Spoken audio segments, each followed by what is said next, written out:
같이 읽겠습니다. 31절 시작. 에훗 후에는 아나세 아들 삼갈이 있어 소모는 막대기로 블레셋 사람 600명을 죽였고 그도 이스라엘을 구원하였더라. 아멘. 자리에 앉으십시오. 그 다음에 우리 교회는 가정교회입니다. 가정교회는 세 축이 되어집니다. 하나는 목장연합, 오늘 드리는 이 목장연합이 하나 축이고, 하나는 삶공부라고 해서 어떤 우리의 지적인 부분들을 채워주는 삶공부의 한 영역이 있고요. 또 한 가지 우리가 이제 우리 목장에서 우리 서로 교제하고 영적인 교제를 나누는 이 목장이 함께 이 세 축을 이루는 것이 우리 가정교회의 가장 뼈대입니다. 그랬을 때 우리 삶공부가 저희 교회가 준비가 되어 있습니다. 그래서 사주 가정으로 세 가족이 왔을 때, 그래도 적어도 세 가족이 오시면 시드니 순복음교회가 어떤 비전과 어떤 모습을 갖고 또 어떤 역사를 갖고 있는지를 좀 알고 시작을 하셔야 될 것 같아서 사주로 우리 세 가족 반 이렇게 공부가 따로 있고요. 그 다음에 이제 세 가족 반을 이렇게 잘 이수하시면 이제 생명의 삶 공부로 넘어갑니다. 이 생명의 삶 공부는 뭐냐면 우리가 신앙생활을 하면서 기초적으로 신앙생활의 어떤 기본적인 것을 알고 있어야 바른 신앙을 할 수 있거든요. 우리가 뭐든지 기초가 참 중요하잖아요. 그래서 기초를 잘 세워드릴 수 있도록 하는 것이 생명의 삶 공부입니다. 이것은 제가 직접 이렇게 같이 나눕니다. 왜냐하면 생명의 삶 공부는 신앙을 처음 발걸음을 하시는 분들이기 때문에 잘 이렇게 인도해 드려야 되기 때문에 정확한 말씀과 성경적인 기준을 가지고 말씀을 하기 때문에 생명의 삶 공부가 준비가 되어져 있고요. 생명의 삶 공부를 마치시면 이제 확신의 삶이라고 있습니다. 삶 공부.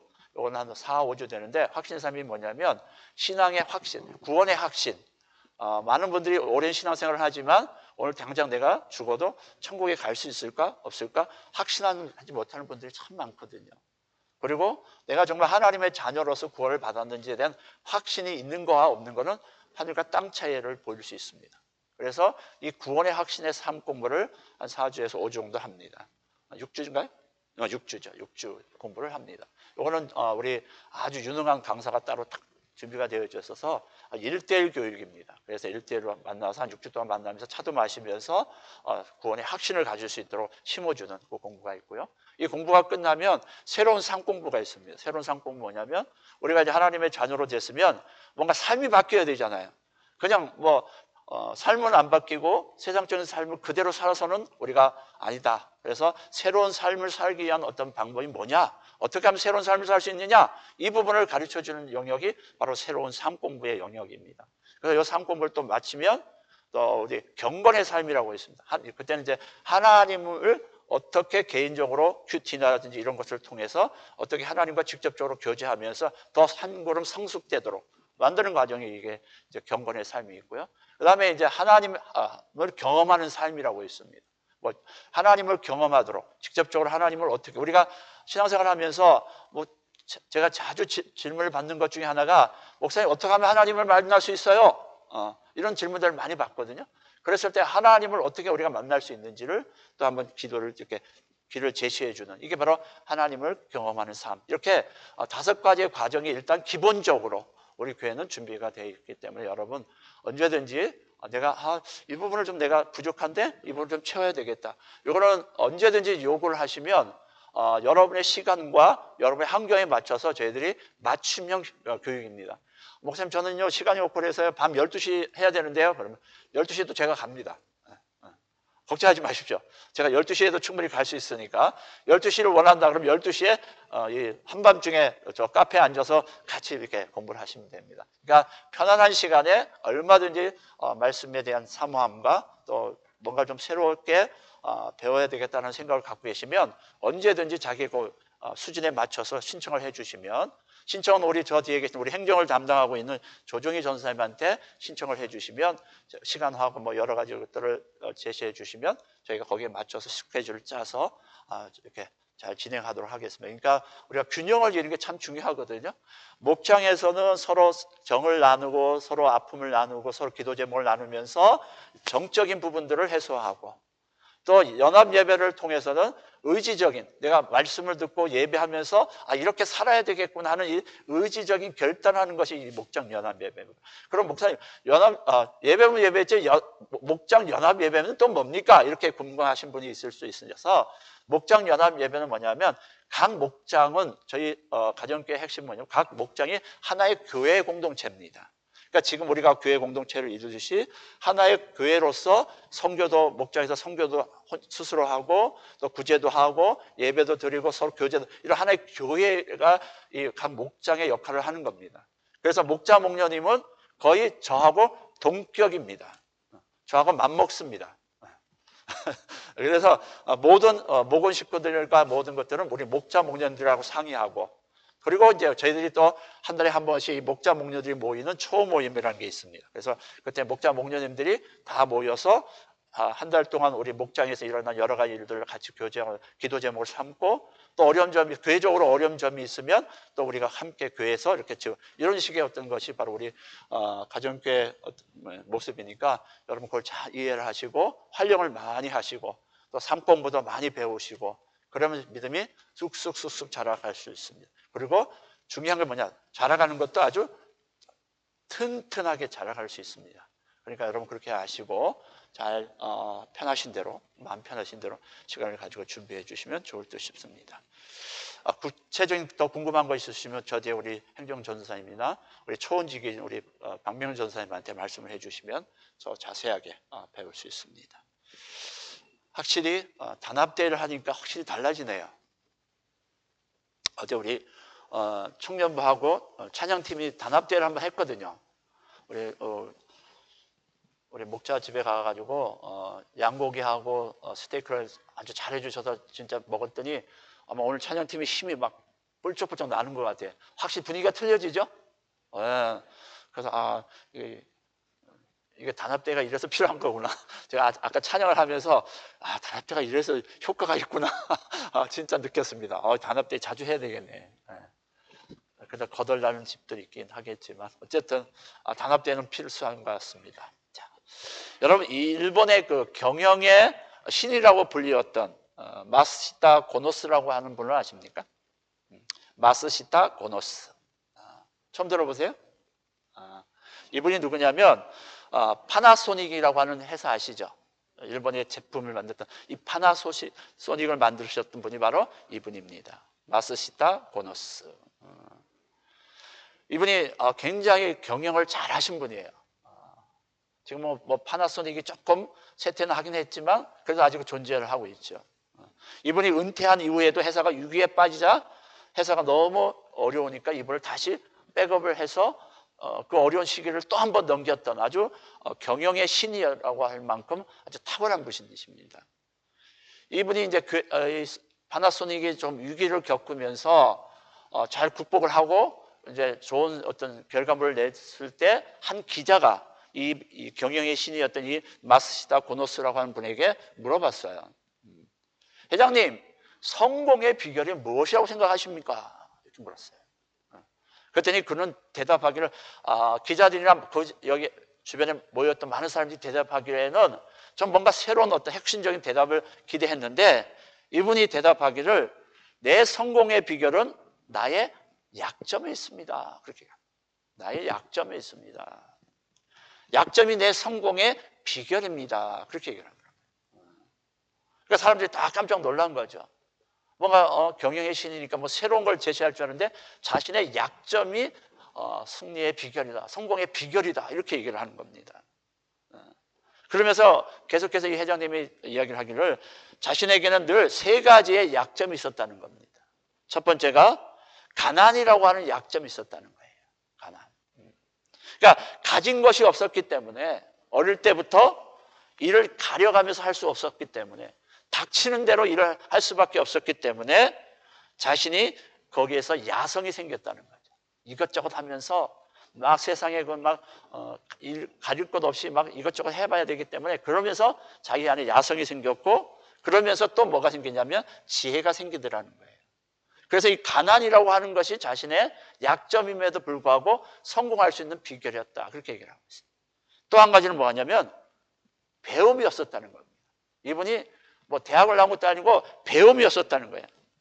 그러다 보니까 자신은 배운 것이 없어서 늘 이분이 하는 생각이 뭐냐면 모든 만나는 사람들, 함께 일하는 모든 사람들이 자신의 스승이다. 이렇게 생각을 하고 그분들에게 내가 저분에게 스승이니까 배워야지 하는 이 겸손한 마음으로 할 수 있었다는 겁니다. 그 다음에 마지막으로 병약함, 신체적인 연약함이 자신에게는 이 약점이었다는 겁니다. 어릴 때부터 몸이 약해서 어렸을 때 몸이 약했으니까 이분의 생각이 뭘까요? 평생 내가 건강해야 되겠다라고 생각하면서 자신을 건강을 잘 관리했다는 거예요. 그래서 이분이 94세로 별세할 때까지 큰 별 탈 없이 잘 살 수가 있었다는 겁니다. 그러니까 이분에게 있어서는 가난, 그리고 배운 것 없는 것, 그리고 병약함, 몸이 연약한 것, 이런 약점이 뭐가 됐다? 강점이 될 수 있었다는 거죠. 성공할 수 있는 비결이 될 수 있었다는 거죠.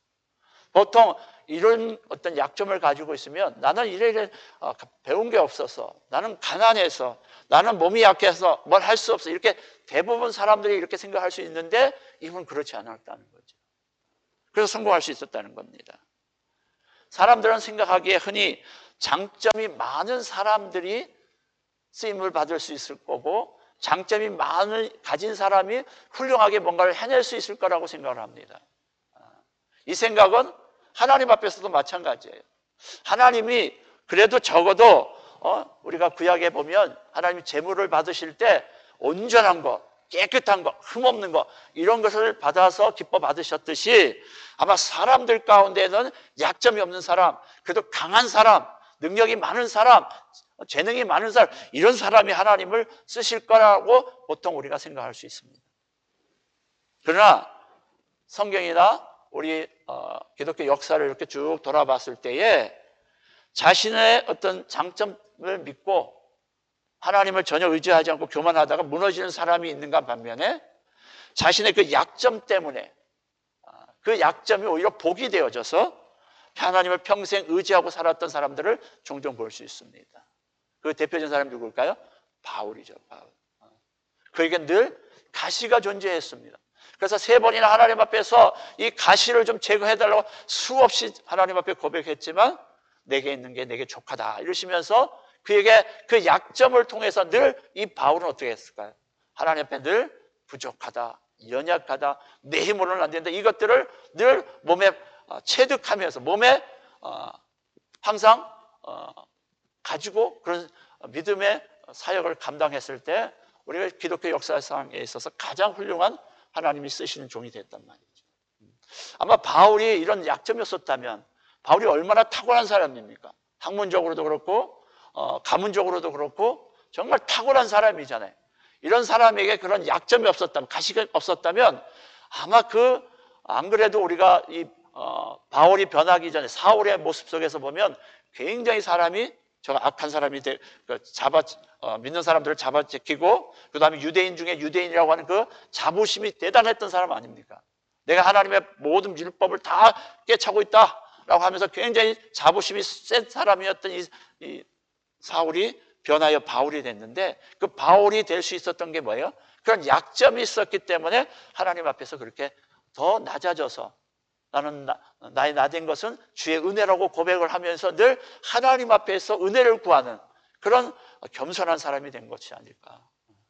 그러니까 약점이라는 것이 결코 우리에게서도 나쁜 것만은 아니다. 오늘 우리가 살펴볼 이 사사기의 내용, 특별히 오늘 우리가 2명의 이 사사들을 오늘 우리가 살펴볼 것인데 바로 이 자신들의 약점이 강점이 되어서 하나님께 쓰임받는 내용이 바로 오늘 본문의 내용입니다. 사실 우리가 잘 아는 대로 사사기는 여호수아가 이제 모세의 뒤를 이어서 리더가 됩니다. 그리고 모세가 이제 가나안을 들어가죠. 들어가고 여호수아가 이제 죽게 됩니다. 그리고 여호수아가 죽고 난 후에 그 다음에 사울이라고 하는 이스라엘 초대 왕국이 생기기 전에 그 시대를 우리가 사사기다 이렇게 얘기를 합니다. 그랬을 때 이 사사들을 통해서 하나님께서 하나님의 이스라엘을 어떻게 이끌어 가시는지를 우리가 볼 수 있는데, 한결같이 그 사사들 한 사람 한 사람의 면면들을 한번 이렇게 꼼꼼히 살펴보면 한 가지 공통점이 있어요. 그게 뭐냐면 세상적으로 잘 나갈 수 있는 그런 어떤 강점이 있는 사람들만 하나님이 불러서 쓰신 것은 아니다. 그 한 사람 한 사람 면면을 보면 굉장히 허물과 약점 투성이들의 인물들을 하나님이 특별히 골라 쓰셨다는 겁니다. 아마 하나님께서 그런 계획이 있으셨던 것 같아요. 당시에 장애를 가진 사람, 지금도 장애를 가지신 분들이 조금 삶이 힘드시잖아요. 그 반면에 이 사사들이 활동하던 그 시기에, 이스라엘이 형성되던 그 시기야말로 장애를 가졌다 그러면 하나님 앞에서 유대인들의 고정적인 개념이 뭐냐면 하나님 앞에 벌을 받아서 저 사람은 부모가 죄를 졌든지 아니면 자신이 죄를 지었든지 하나님의 벌을 받아서 장애가 생겼다, 이렇게 할 만큼의 그런 어려운 상황이 바로 그 사사의 시대이거든요. 예수님께서 시각 장애인을 만났을 때 첫 번째로 제자들이 한 말이 뭐였을까요?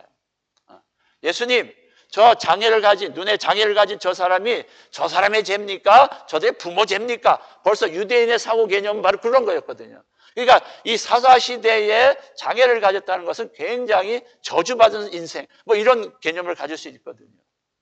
그런 사람들을 오늘 본문에 우리가 살펴보겠지만 이 에웃이라고 한 사람을 하나님이 픽업하신 겁니다. 뿐만 아니죠. 아주 평범한 사람.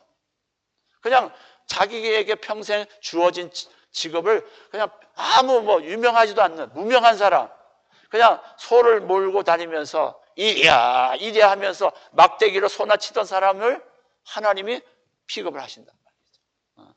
그리고 또 사사들의 많은 인물들 보면 아웃사이드에 있던 사람들, 삼손 같은 경우에도 뭐죠? 서자입니다. 서자. 그러니까 우리가 홍길동전에 보면 아버지를 아버지라 부를 수 없어, 뭐 이런 대목이 나오잖아요.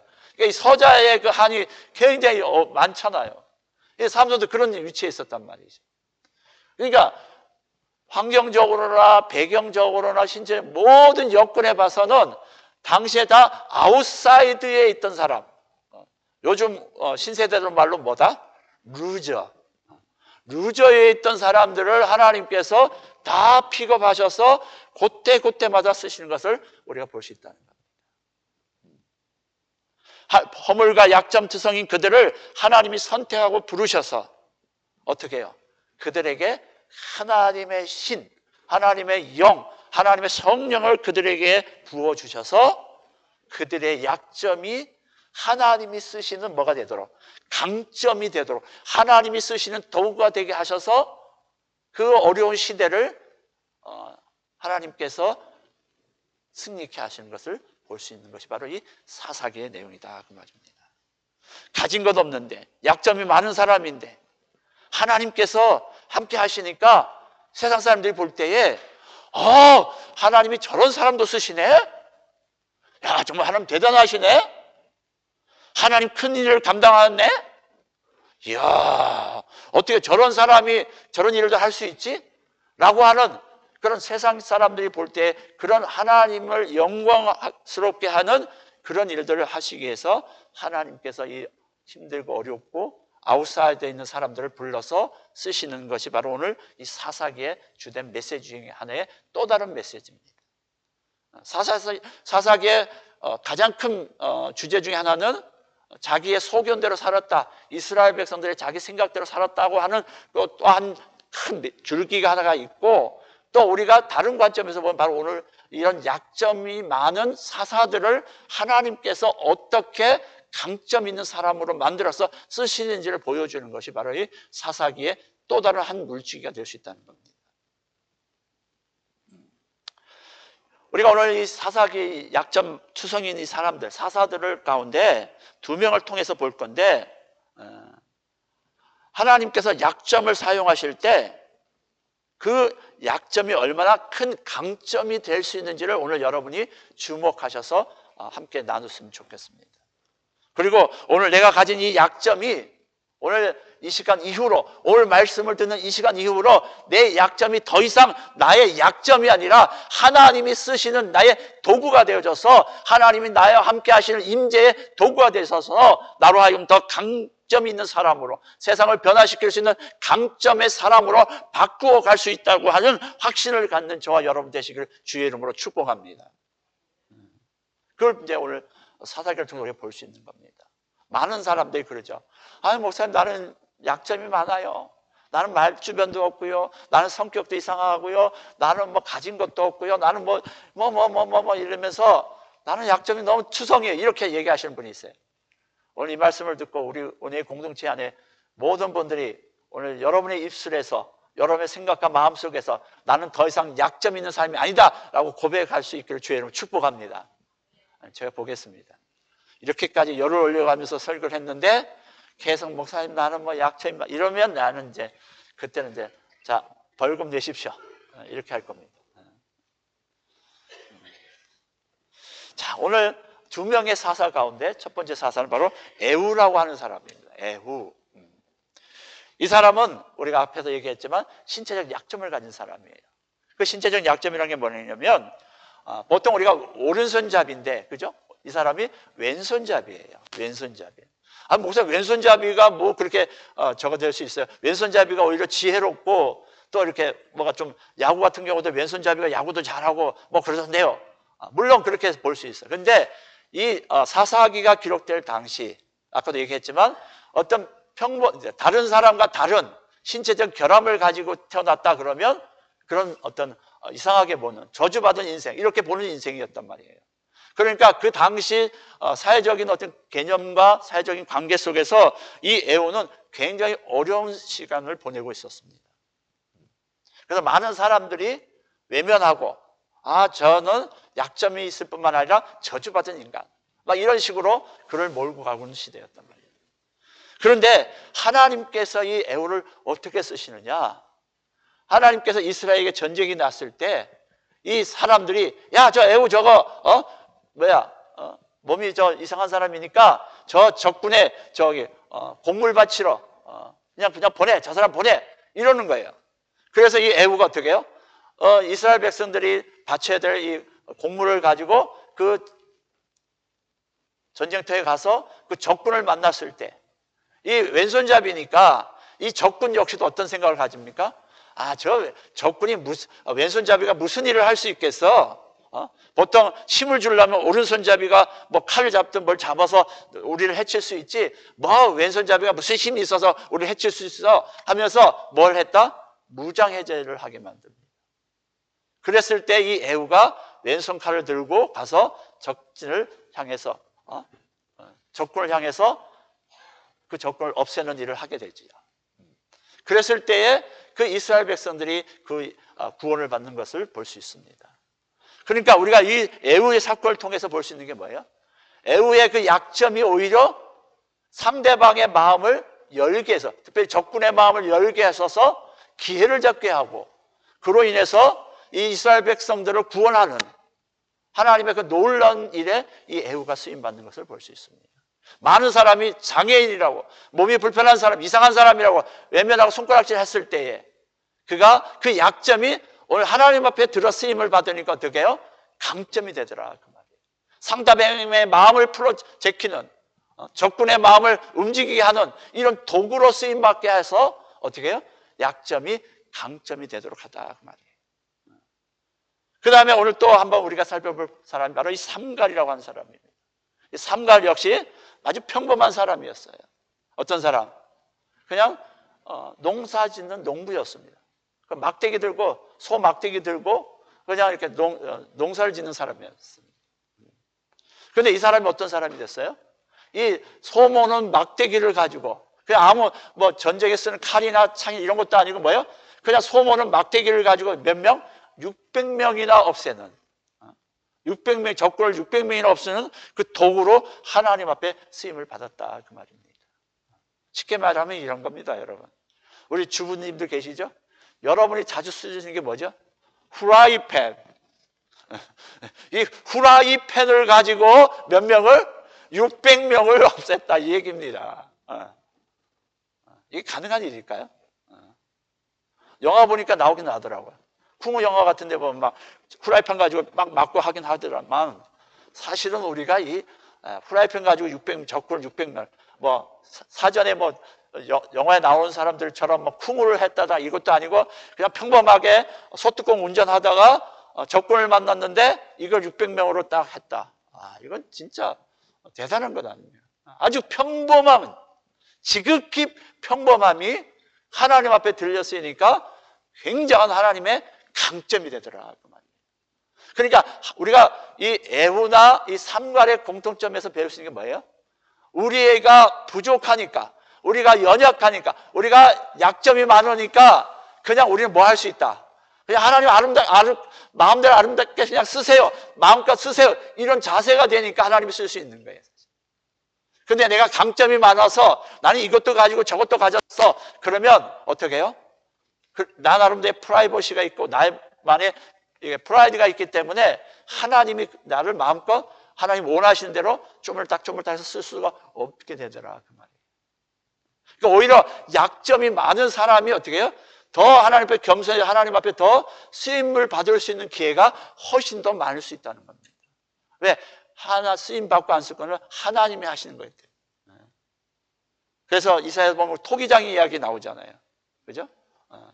토기장이는 이 토기장이가 마음껏 자신의 생각을 가지고 빚어낼 때 훌륭한 걸작품이 나오게 돼 있단 말이죠. 그러니까 우리가 뭘 가졌다, 뭐가 훌륭하다, 뭐가 있다, 이게 오히려 하나님 앞에 쓰임받는데 장애물이 될 수도 있어요. 오히려 내가 약점이 많고 부족한 게 많기 때문에 그냥 나는 아무것도 할 수 없습니다. 나는 그저 집안에서 소뚜껑 운전하고 후라이팬 돌리고 나는 몸이 한쪽이 부족하고 뭐 정서적으로 안정이 안 돼 있고 뭐 심리가 불안하고 여러 가지 약점이 많은 사람입니다 라고 할 수 있을 때 그때 하나님 앞에서 더 순종만 하면 하나님이 마음껏 쓰실 수 있는 아름다운 사람이 될 수 있다. 이게 바로 오늘 우리에게 주는 결론이다 그 말입니다. 특별히 우리가 이민자의 삶을 살 때 우리의 약점을 어떻게 해야 돼요? 숨기지 말고 하나님 앞에 올려드리는 게 필요합니다. 우리는 어차피 이민자입니다. 그죠? 그렇기 때문에 우리는 약점이 많아요. 출생부터가 약점이 많은 사람들입니다. 오지에서 태어난 사람과 우리가 이주해온 사람하고는 벌써부터 출발 선상에 있어서 우리는 약점이 많은 사람입니다. 어떤 약점이 있죠? 그렇죠. 언어적인 약점이 있습니다. 여기는 머더 랭귀지를 해가지고 영어를 술술 하지만 우리는 제2 외국어가 돼서 영어 하는 것 자체가 벌써 우리에게는 단점이고 약점입니다. 그래서 어디 나가서 말을 좀 하려면 주눅 들고 내가 이 말을 제대로 했나 안 했나 뭐 이러면서 굉장히 힘들어한단 말이죠. 그 다음에 언어도 잘 안 되고 또 아는 사람도 없고 그러다 보니까 경제적인 어려움도 우리의 약점이 될 수 있습니다. 직장 하나 구하는 것도 굉장히 어려워요. 이력서 하나 써가지고 어디 넣어서 뭐 거기서 오케이 하는 그 과정들이 굉장히 어려운 것을 우리가 만납니다. 그러다 보니까 우리 이민자분들의 삶의 대부분이 보면 이 호주 원주민 사람들이 안 하는 일들 뭐 이런 것들을 하다 보니까 힘들고 어려워지는 거죠. 이런 어떤 약점이 있습니다. 또 사회적인 고립이 있을 수 있어요. 우리가 여기서 배우고 자라서 우리 부모 형제가 이 땅에서 자리매김해서 사는 게 아니기 때문에 우리의 네트워크는 한국에 있단 말이에요. 그런데 여기가 새로운 네트워크를 만들다 보니까 그 네트워크를 만드는 게 쉽지 않잖아요. 우리 뭐 2세대나 3세대들은 영어도 잘 되고 하니까 이 주류 사회에 들어갈 수 있지만 우리 같은 경우에는 1세대나 1.5세대 같은 경우는 주류 사회에 들어가서 그들과 네트워크를 만들어서 학교 생활을 하면서 같이 네트워크를 이게 굉장히 어렵단 말이에요. 그러니까 우리는 이런 사회적인 고립이라고 하는 약점을 가지고 있습니다. 저와 여러분 이런 약점이 있습니다. 또 여러 가지 크고 작은 뭐 인종적인 것들 또 여러 가지 문화적인 것, 음식적인 것 이런 모든 약점들이 우리에게 분명히 있습니다. 근데 중요한 건 뭐예요? 하나님은 그 우리의 약점을 하나님 앞에 올려드렸을 때에 그 약점을 통해서 하나님께서 새로운 길을 여신다는 것입니다. 아멘. 우리의 약점을 하나님 올려드리는 게 중요해요. 우리의 약점을 어떻게 하나님은 열어가실까요? 우리의 이민자의 약점, 특별히 언어가 부족한 것, 이때 우리는 어떻게 해야 됩니까? 또 우리가 자원도 부족하고 관계망도 제한적인 이 경우를 우리는 어떻게 약점을 열어갈 수 있겠냐. 그러나 하나님은 그 부족 속에서 창의적인 방법, 다른 시각을 갖도록 만든다 그 말입니다. 에훗이 그런 창의적인 왼손잡이가 어떻게 그런 일을 할 수 있을까라고 하는 전혀 평범하지 못한 생각을 사람들이 가지고 있을 때 그 에훗이 왼손잡이로서의 그 창의적인 방법으로 하나님께서 세계를 여시듯이 하나님은 늘 창의적이신 분이잖아요. 새 영을 날마다 부어주셔서 우리의 생각을 날마다 새롭게 하시는 창의적인 분이시기 때문에 하나님 우리의 언어의 그 약점, 다른 시각으로 우리의 약점을 하나님이 열어가시도록 한단 말이죠. 예를 들어서 언어적인 약점이 있다. 그러면 우리가 포기하지 않고 우리가 작은 영역부터 배우고 또 그 과정에서 겸손을 배우는 기회로 삼을 수 있다는 겁니다. 그러면 우리가 뭐예요? 겸손이 우리에게 아까 우리 파나소닉 그 회장님이 뭐예요? 자기가 배운 게 없기 때문에 모든 스승으로 삼았을 때 사람들이 좋은 게 됐다고 말씀을 초대해 드렸던 것처럼 우리가 언어가 잘 안 되지만 작은 영역에서 겸손하게 그 일을 해냈을 때 우리에겐 겸손이라고 하는 그 요소 DNA가 우리 속에 자리 잡게 되면서 그 겸손이 언젠가는 하나님께서 창의적인 방법으로 쓰임을 받을 수 있도록 사람들의 눈에 저 사람 참 겸손하구나, 참 저 사람 참 인격적으로 겠네라고 하는 그런 인정을 받을 수 있는 기회가 와서 기회를 잡을 수 있다는 겁니다. 사람 겸손하기 쉽지 않죠. 그러나 이 겸손도 하나님 앞에 훈련받으면 겸손해서 그 겸손에 쓰임 받을 수 있다는 거죠. 또 우리가 자원이 부족한 상황, 자원이 부족한 건 어떻게 우리가 창의적인 방법을 할 수 있을까? 우리 교회 공동체 안에 들어와서 서로 나누면서 서로 약점을 배우는 삶. 그래서 하나님의 도우심을 받아서 이 공동체 안에서 관계들을 조금씩 넓혀갈 수 있다는 겁니다. 그리고 또 차별의 경험에 약점이 있다면 우리는 그런 약함을 공감했기 때문에 우리는 뭘 배울 수 있습니까? 공감 능력이라고 하는 EQ라고 하는 이 공감 능력을 향상시킬 수 있다는 거예요.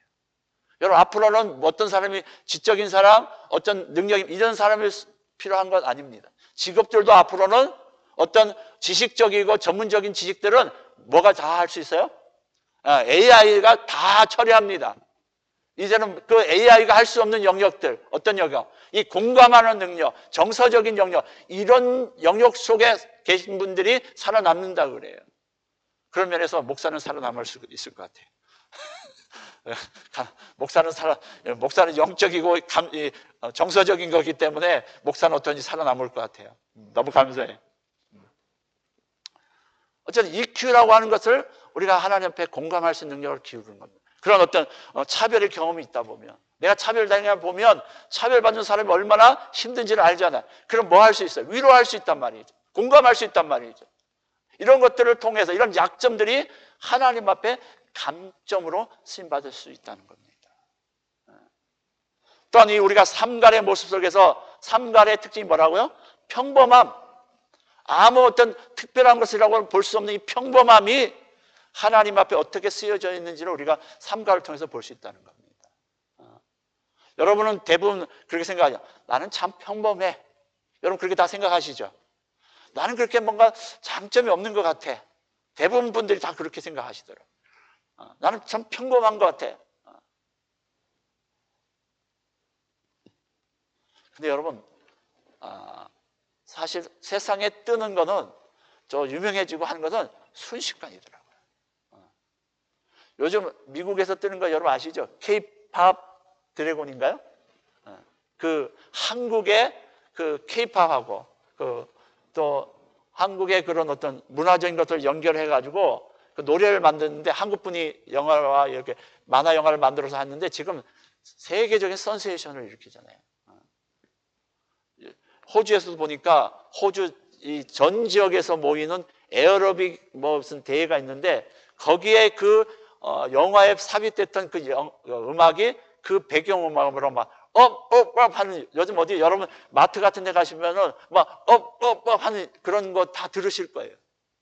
그게 누가 작품한 거예요? 한국 분이 만드신 거예요.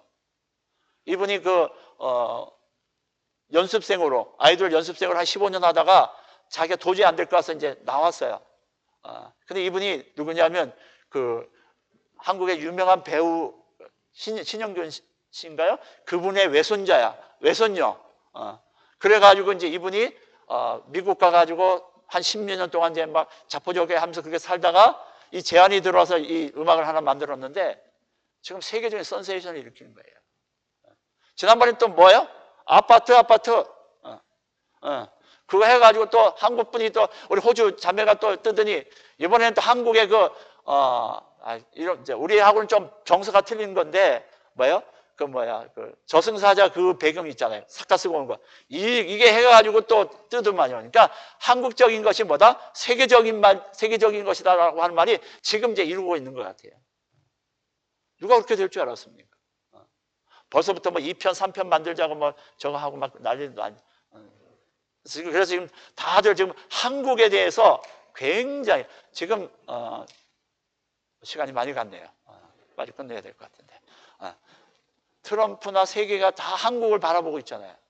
한국의 그 기술력, 한국의 그 타고난 손길, 한국의 그런 것들이 지금 다. 그래서 아까 우리 오면서 그런 얘기를 했지만은 호주에서도 지금 미국에서도 막 그런 얘기가 나와서 호주에서도 한국의 전문 기술력을 좀 보내달라고 호주 정부가 한국에다 요청을 했대요. 그러니까 여러분 평범하지 않습니다. 우리에게는 뭐가 있어요? 한국적인 기질, 타고난 그 근면성과 또 섬세함과 이런 탁월한 기질들이 여러분 가운데 다 있습니다. 민족적인 기질이 있어요. 어떤 분 그런 얘기를 하더라고요. 위기관리가 세계적으로 제일 탁월한 민족이 우리 민족이래요. 그래서 위기만 오면 위기를 잘 극복한대요. 그러니까 여러분 탁월하지 않아요, 여러분. 평범하지 않습니다, 여러분. 우리 옆에 분하고 인사합시다. 평범하지 않으시군요.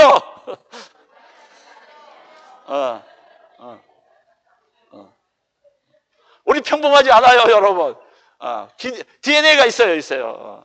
오늘 이 삼갈이 아주 평범했어요. 소몰을 왔어요. 막대기 하나 가지고 이렇게 우리 옛날에 시골에서 소몰듯이 뚝뚝뚝 이런 생활을 했단 말이에요. 그런데 하나님께서 그 영을 부어주시고 하나님께서 그를 막대기를 쓰시니까 몇 명이요? 600명을 이기는 어느 전사보다 어느 군인보다도 탁월한 전쟁의 승리자가 이게 해서 나라를 구하는 유명한 인사가 되게 한단 말이죠. 그러니까 우리는 가진 것 없다 이거 할 게 아니에요. 뭘 해야 돼요? 나의 약점을 하나님 손에 올려드리고 그 약점이 하나님의 영으로 하나님의 성령의 능력을 부어지게 하셔서 하나님이 나의 약점을 쓰시도록 만들어가는 겁니다. 아멘. 여러분 내게 작은 능력을 포기하지 말고 꾸준히 하나님께 드려보세요. 요즘 AI가 다 해줍니다. 근데 지금 뭐가 필요해요? 창의적인 생각이 필요한 거예요. AI도 누가? 사람이 명령하면 다 해주잖아요. 근데 그 명령할 수 있는 창의적인 생각을 누가 줘요? 사람이 주는 거예요. 근데 우리의 창의적인 생각은 누구로부터? 하나님 주신 성령의 능력을 받아서 구체적인 일들은 AI가 다 알아서 해주니까 우리는 뭐만 받으면 된다? 성령의 충만함을 받아서 하나님이 주시는 지혜와 지식과 명철함을 우리가 받기 시작하면 우리는 탁월해질 수 있다. 아멘? 다니엘서도 보면 하나님이 지혜와 지식과 명철함을 나눠주신다 그랬거든요. 그럴 사람을 찾는다 그랬거든요. 그러니까 맨날 나 약점만 있어 이렇게 얘기할 게 아니라 나 너무너무 평범해요. 맨날 이런 노래만 할 게 아니라 이제는 전적으로 하나님 앞에 나의 약점을 올려드리고 하나님 나에게 하나님의 영을 부으사 하나님의 성령의 능력을 부으사 나로 하여금 하나님의 뜻을 이루는 하나님의 종들로 쓰임받게 하시옵소서. 이렇게 나가는 것이 우리가 하나님 앞에 쓰임받는 방법이다. 그래서 바울이 고백한 것처럼 내 은혜가 내가 적고도다 이는 내 능력이 약한 데서 온전하여 짐이라. 우리의 약점은 하나님이 쓰시는 강점의 은혜의 통로가 되는 겁니다. 우리가 가진 이민자의 삶 속에서 약점은 실패가 아니라 하나님의 능력을 경험할 수 있는 기회다.